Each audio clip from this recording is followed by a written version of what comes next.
Bismillahirrahmanirrahim. Assalamualaikum warahmatullahi wabarakatuh. Innal hamdalillah nahmaduhu wa nasta'inuhu wa nastahdihi wa nastaghfiruh wa na'udzu billahi min shururi anfusina wa sayyiati a'malina may yahdihillahu fala mudilla lahu wa may yudlil fala hadiya lahu asyhadu an la ilaha illallah wahdahu la syarika lahu wa asyhadu anna Muhammadan abduhu wa rasuluh. Allahumma shalli wa sallim wa barik ala nabiyyina Muhammad wa ala alihi wa ashabihi wa man tabi'ahum bi ihsanin ila yaumiddin wa ba'du. Ya ayyuhalladzina amanu taqullaha haqqa tuqatih wa la tamutunna illa wa antum muslimun. Ikhwah sekalian, para pegawai pesantren Al-Ma'tuq yang mudah-mudahan berada dalam rahmat, hidayah dan nikmat dari Allah Subhanahu wa taala. Alhamdulillah, bersyukur pada Allah. Hari ini kita berada pada hari yang sangat mulia, 10 Asyura. Mudah-mudahan semuanya dalam kondisi lapar, saum, ya. Sehingga termasuk orang-orang yang dikatakan oleh Rasulullah dosa setahun yang lalunya akan diampuni insyaallah.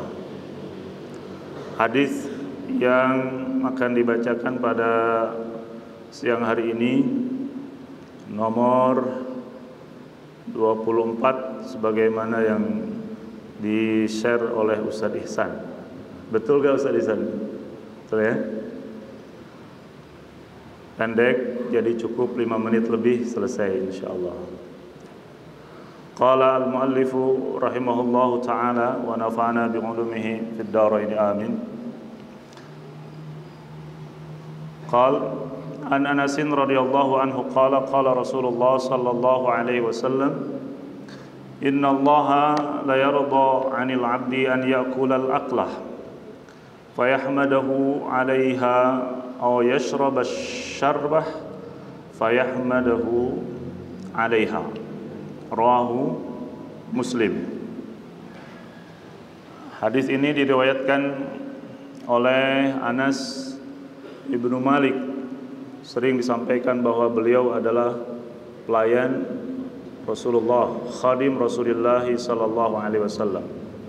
Tentunya Anas ini banyak mengetahui hal-hal yang sifatnya tertutup bagi yang lain, atau bahasa sekarangnya apa? Apa tuh? Privasi ya. Termasuk makan dan minum kan itu hal-hal yang biasa dikerjakan oleh orang di rumahnya.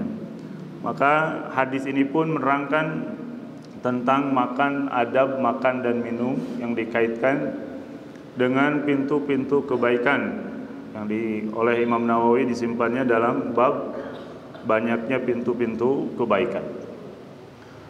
Anas mengatakan bahwa Rasulullah sallallahu alaihi wasallam bersabda, "Innallaha la yarda 'anil 'abdi an ya'kula al-aklah." Sesungguhnya Allah ridha terhadap seorang hamba apabila ia menyantap makanan, fayahmadahu 'alaiha, lalu ia memuji kepada Allah atas nikmat makanan tersebut. Aw yashraba asy-syarbah, atau minum, fayahmadahu 'alaiha, lalu ia pun memuji kepada Allah atas nikmat minum tersebut. Ya. Hadis ini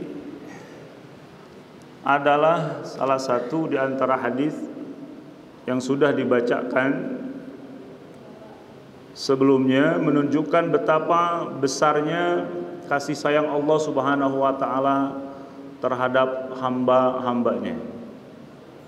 Tidak ada aktivitas kita yang lewat dari kebaikan dan nilai ibadah. Sampai yang enak seperti makan dan minum itu kebutuhan kita, bisa bernilai ibadah kalau kita minum dan makannya memakai ilmu, makan dan minumnya dengan ilmu. Itulah keutamaan orang-orang yang berilmu. Atau secara pastinya makan dan minum dengan memperhatikan adabnya. Bahkan yang lebih enak dari makan dan minum, ya, diceritakan di sini lagi puasa. Itu pun bernilai ibadah. Masya Allah. Di antara adab-adab makan yang sudah kita ketahui semuanya, ada yang adab fi'liyah, yang adabnya kita kerjakan berbentuk perbuatan, seperti nasihat Rasulullah ya kepada para sahabat ya, untuk makan dan minum dengan menggunakan tangan kanan. Ya gulam samillah kul biyaminik wa kul fima yalik. Dalam hadis lain dikatakan la yashrabanna ahadukum la yaqulanna ahadukum bishimalihi wa la yashrabanna ahadukum bishimalihi fa inna syaitan ya'kulu wa yashrabu bishimali. Janganlah makan menggunakan tangan kanan, menggunakan tangan kiri, dan juga jangan minum menggunakan tangan kiri, karena sesungguhnya syaitan itu makan dan minumnya pakai tangan kiri. Maka para ulama dari hadis ini menyatakan makan dan minum menggunakan tangan kiri ini hukumnya haram, bukan sembarangan. Ini tasyabuhnya bukan hanya dengan orang kafir, tapi tasyabuhnya dengan nenek moyangnya orang-orang kafir, syaitan. Jadi bukan hal sederhana. Tapi banyak masih kita lihat, bukan hanya orang awam, orang-orang yang berilmu. Coba antum masuk ya, jangan kemana, ke tempat-tempat restoran, tukang bakso, mis dan lain sebagainya. Coba lihat, kalau makan mungkin hampir 100% sudah makan dengan tangan kanan. Tapi kalau minum, sepertinya masih banyak orang yang masih minum dengan tangan kiri. Coba, apalagi apapun makanannya, minumnya teh botol misro, teh botol sosro. Itu enaknya teh botol sosro itu sebelah kiri atau gelas. Alasannya apa? Kotor, jijik ya. Padahal mau kotor sekotor apapun gelas itu kita sudah bayar sama tukang warungnya, betul gak? Biarin, nanti juga dicuci, daripada kita tasyabuh dengan orang-orang kafir. Coba, ada gak di antara kita yang masih minum misro, sosro sambil makan bakso dengan tangan kiri, ininya pegang sendok, ininya sambil minum jus dengan tangan kiri? Masih banyak itu. Kemudian di antara adabnya juga adalah adab qauliyah, memulai makan dengan baca bismillah. Saya yakin semuanya kita sudah mengamalkan ini. Dan yang di sini dibahas, diakhiri ketika sudah makan mengucapkan apa? Alhamdulillah. Itu doa yang paling pendek. Banyak di antara doa, misalkan alhamdulillahilladzi at'amana wa saqana wa ja'alana minal muslimin. Terus apa lagi? Alhamdulillahilladzi at'amani hadza wa razaqanihi min ghairi haulin minni wala quwatin. Itu juga bisa. Ada lagi, alhamdulillah hamdan thayyiban katsiran mubarakan fi ghaira makfiin wala makfurin wala muwadda'in wala mustagna anhu ya rabbana. Itu di antara doa kita setelah makan. Ustaz, itu mah kepanjangan ya, cukup aja alhamdulillah. Tuh, ya. Alhamdulillah sudah cukup. Artinya alhamdulillah itu mensyukuri akan nikmat Allah Subhanahu wa taala dengan ikrar rahim.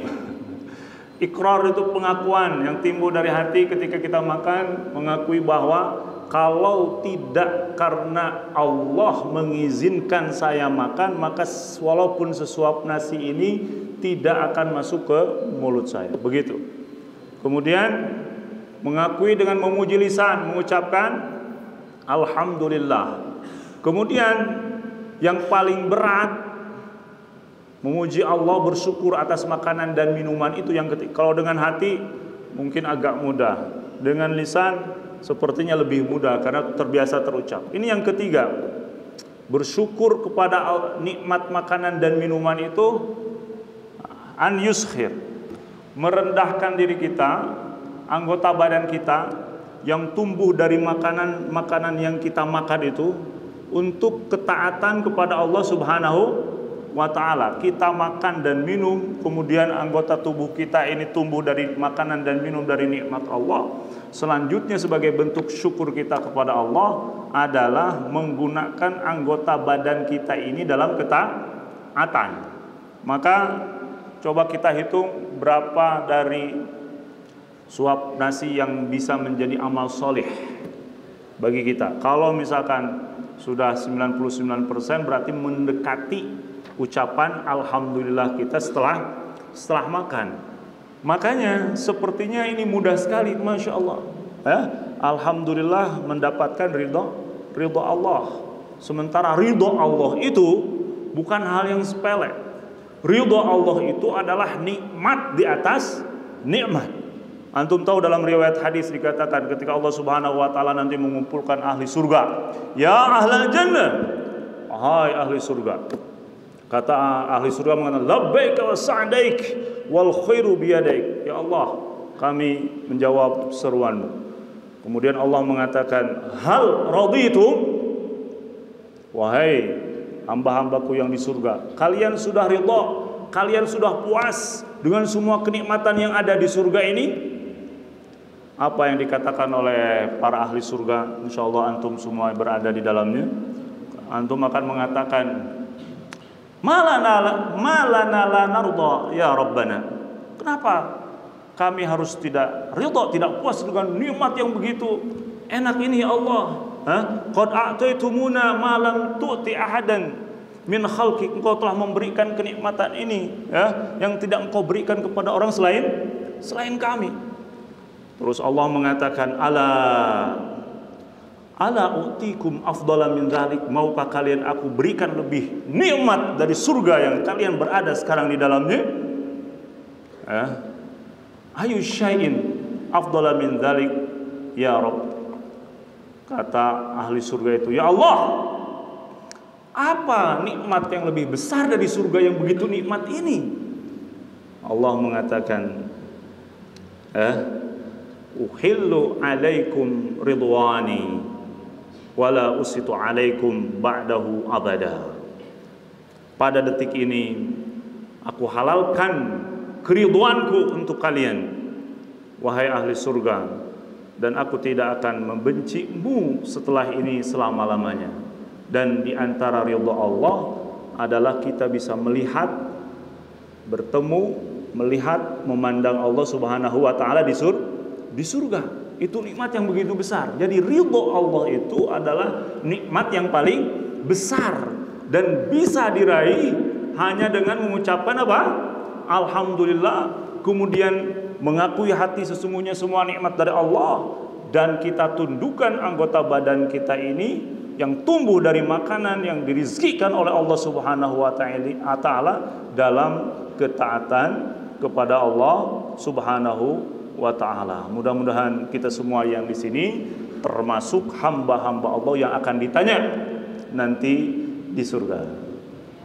Subhanakallahumma bihamdik, asyhadu an la ilaha illa anta astaghfiruka wa atubu ilaik. Assalamualaikum warahmatullahi wabarakatuh.